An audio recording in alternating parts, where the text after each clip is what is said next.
सन की का deadly plan, Japan से लेगा एटमी इंतकाम।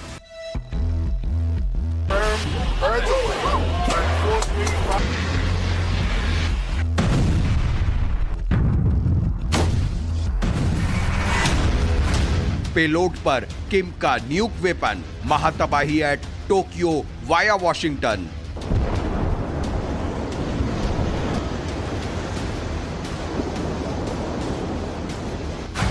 तानाशाह को न्यूक्लियर फीवर, व्यू बैटलफील्ड में थंडर।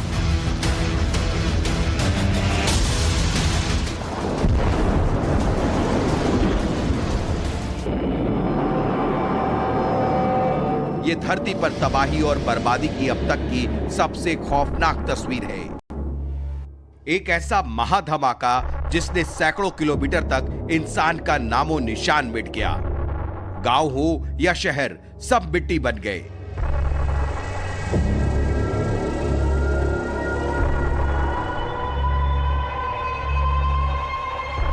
तबाही ऐसी हुई थी कि जिसे याद कर आज भी रोम रोम कांप उठे। तस्वीर 77 साल की है, जबकि सेकेंड वर्ल्ड वॉर में जापान के हिरोशिमा और नागासाकी पर अमेरिका ने न्यूक्लियर बम गिराए थे। इसके बाद उठी न्यूक्लियर सुनामी में लाखों जापानी मारे गए।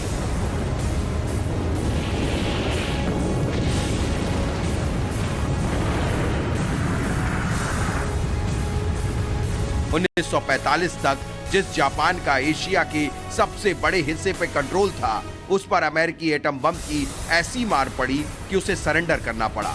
और 36 साल की गुलामी के बाद सिर्फ 25 दिन के भीतर ही एक नया खेल हुआ और नॉर्थ कोरिया के इलाके में किम जोंग के दादा ने रूस के साथ मिलकर कब्जा कर लिया और उसके बाद इस देश को अलग से गठित करने का ऐलान कर दिया गया और एक नया देश बना उत्तर कोरिया। इसके बाद से ही अमेरिका और जापान नॉर्थ कोरिया के दुश्मन बने हुए हैं।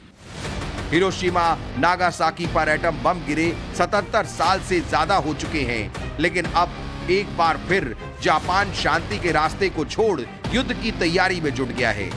वजह है पड़ोसी नॉर्थ कोरिया की करतूत, जो अब जापान में हिरोशिमा नागासाकी पार्ट 2 करने की तैयारी में है। नॉर्थ कोरिया और जापान को जापान सागर आपस में अलग करती है और प्योंगयांग से टोक्यो की दूरी महज 1200 किलोमीटर है। दरअसल पिछले 2 महीनों में 2 ऐसी घटनाएं हुई जिनसे जापान के लोगों की नींद उड़ी हुई है। इसी साल 4 अक्टूबर को नॉर्थ कोरिया के सनकी तानाशाह ने होंगसोंग 12 मिसाइल दागी थी, जो जापान के ऊपर से गुजरी थी। इसके बाद यहाँ खतरे के सायरन बजने लगे। लोगों को सुरक्षित जगहों पर भागना पड़ा था। यहाँ तक कि मिसाइल की चेतावनी की वजह से जापान में ट्रेनों की आवाजाही को भी रोक दिया गया था। जबकि पिछले महीने 18 तारीख को नॉर्थ कोरिया ने होंगसोंग 70 इंटरकॉन्टिनेंटल बैलिस्टिक मिसाइल की टेस्टिंग की थी। ये मिसाइल लॉन्च के बाद जापान के होकाइडो आइलैंड के पास समंदर में गिरी। जाहिर है जापान के लोगों में न्यूक्लियर फियर है। यकीन नहीं होता तो जापान से आई इन तस्वीरों को देखिए। टोक्यो में इमरजेंसी बटन दब चुका है।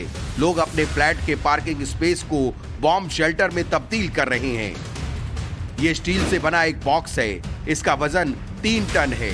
दावा है कि अटैक की स्थिति में ये खतरनाक गैस और रेडिएशन से लोगों को बचाएगी।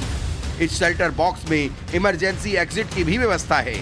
इतना ही नहीं, सीसीटीवी के जरिए बाहर की गतिविधियों पर नजर रखी जा सकती है।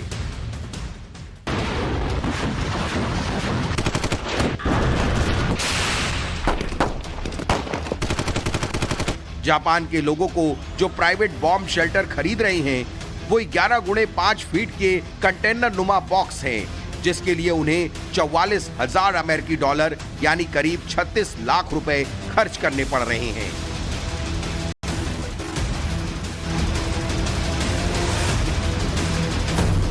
साफ है जापान के लोगों में सनकी तानाशाह का खौफ है। किस वक्त क्या हो जाए कहा नहीं जा सकता।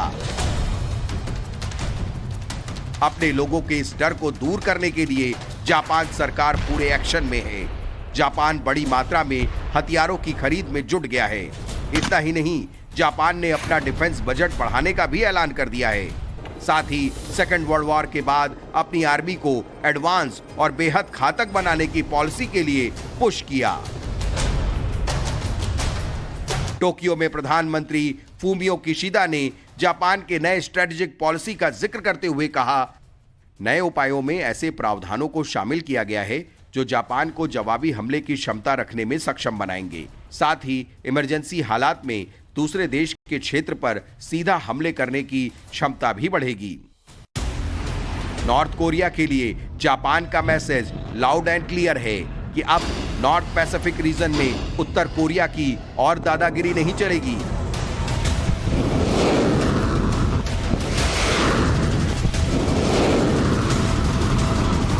जापान ने अपनी डिफेंस एक्सपेंडिंग को भी दुगना कर दिया है। साथ ही वहां की नीति में भी बड़ा बदलाव किया है। इस बदलाव के तहत अब जापान इमरजेंसी सिचुएशन में किसी दूसरे देश पर काउंटर स्ट्राइक भी कर सकता है। बढ़ते खतरे के मद्देनजर जापानी सरकार ने 35,000 करोड़ डॉलर के हथियार खरीदने के ऐलान किए हैं। खास बात यह है कि इस खरीद में लंबी दूरी की मिसाइलें भी शामिल हैं। सेकेंड वर्ल्ड वॉर के बाद जापान का संविधान आधिकारिक तौर पर सेना को मान्यता नहीं देता। सेना को सिर्फ नाम मात्र की शक्तियां ही दी गई, जिसमें आत्मरक्षा की बात की गई है। लेकिन संविधान में बदलाव की ये जो खबर है, वो एक नई रणनीति का ऐलान जापान की तरफ से कर रहा है। दूसरे विश्व युद्ध में हिरोशिमा नागासाकी पर परमाणु हमले के बाद जापान ने अपनी सैन्य बजट को काफी कम कर दिया था। इसके लिए जापान ने अपनी रक्षा के लिए अमेरिका से समझौता किया था। जापानी सरकार ने खुद को हमेशा के लिए गैर परमाणु शक्ति संपन्न देश रहने का वादा भी किया। लेकिन बढ़ते खतरों के बीच जापान अपनी डिफेंस पॉलिसी को बदलने के लिए मजबूर हो गया है। जापान के इस बड़े फैसले पर यूएस प्रेसिडेंट बाइडेन ने ट्वीट किया, अमेरिका इस महत्वपूर्ण समय में जापान के साथ खड़ा है। हमारा गठबंधन मुक्त और खुले इंडो पैसिफिक की आधारशिला है और हम शांति और समृद्धि में जापान के योगदान का स्वागत करते हैं।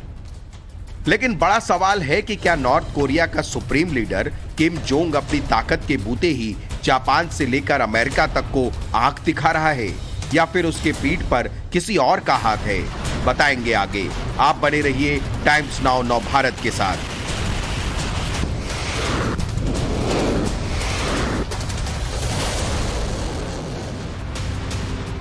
तो नॉर्थ कोरिया का सनकी तानाशाह किम जोंग उन किसकी शह पर एटमी दहशत फैला रहा है, आपको हम दिखाएंगे। लेकिन पहले ये समझिए बैटलफील्ड में नॉर्थ कोरिया और जापान की ताकत क्या है। एक्टिव सैनिकों की बात करें तो नॉर्थ कोरिया की फौज में 12 लाख जवान हैं, जबकि जापान के पास 2,40,000 जवान हैं, यानी करीब 1/4। टोटल एयरक्राफ्ट की अगर हम बात करें तो फाइटर जेट्स भी इसमें शामिल हैं। ये नॉर्थ कोरिया के पास 946 हैं और जापानी एयरफोर्स के पास 1,149 हैं। बैटलफील्ड में टैंकों की ताकत से हर कोई वाकिफ है। किम जोंग उन की सेना के पास 5,895 टैंक हैं। वहीं जापान की अगर हम बात करें तो 1,004 जापान के पास टैंक मौजूद है। सबमरीन की बात करते हैं, नॉर्थ कोरिया के पास 35 है और जापान के पास 21 है। वहीं देखिए युद्धपोत के मामले में उत्तर कोरियाई नेवी जापान से आगे है। किम जोंग उन की नौसेना के पास 5 युद्धपोत हैं, जबकि जापान की नेवी के पास 4 हैं। अब बात हम करते हैं एटम बम की। दावा है कि नॉर्थ कोरिया के पास 40 से 50 एटम बम हैं, जबकि जापान एक नॉन न्यूक्लियर देश है। इसके पास एक भी एटम बम नहीं है और यही वजह है कि वो जापान जिसने नागासाकी हिरोशिमा क्राइसिस का सामना किया है, वहां के लोगों में नॉर्थ कोरिया की एटमी ताकत की वजह से न्यूक्लियर फियर भी है।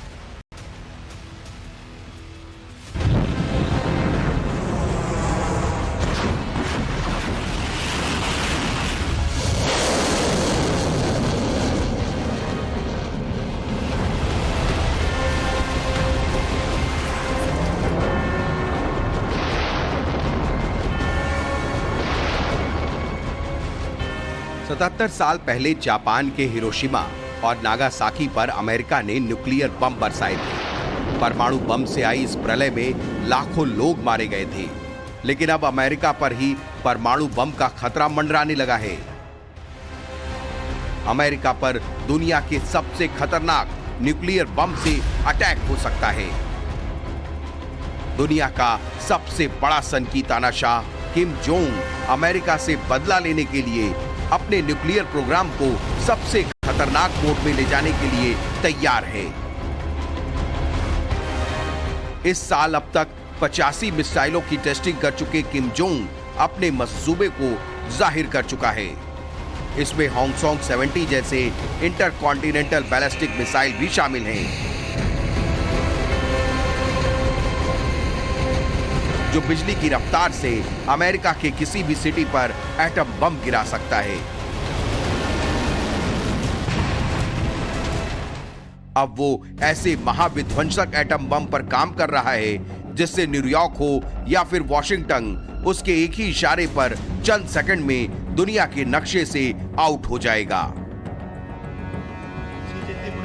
अमेरिकी हमले से हमारे बच्चों को बचाने के लिए परमाणु हथियार जरूरी है। अगर दुश्मन धमकी देना जारी रखता है तो हमारी पार्टी और सरकार परमाणु हथियारों के साथ सभी टकराव का मुस्तैदी से जवाब देगी। जाहिर है सनकी कब क्या कर बैठे ये किसी को नहीं पता, लेकिन अब पूरी दुनिया को ये मालूम हो गया है कि नॉर्थ कोरिया का ये सनकी तानाशाह किसके इशारे पर कांड किए जा रहा है।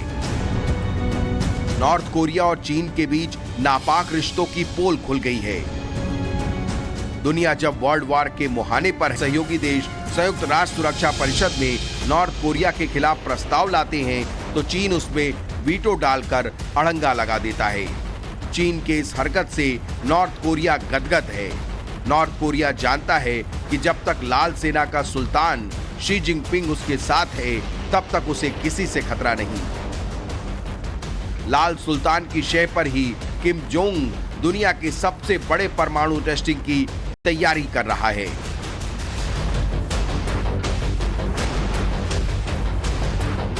सैटेलाइट की ये तस्वीरें नॉर्थ कोरिया के परमाणु बम टेस्टिंग साइट पंगी री की हैं।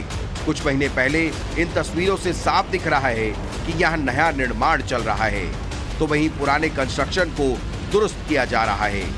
जबकि दूसरी सैटेलाइट तस्वीरों को देखिए, इसमें एक नई कैसन वॉल बनाते हुए दिखाई दे रही है। टनल का काम तेजी से पूरा किया जा रहा है। किम का दुश्मन नंबर 1 साउथ कोरिया का दावा है कि किम यहीं जल्द ही अपना 7वां एटम बम का टेस्ट कर सकता है। यानी किम जोंग बहुत जल्द महा धमाका करने वाला है, जिसकी गूंज वॉशिंगटन तक पहुंचेगी और ये सब कुछ होगा उसके आका की शह पर।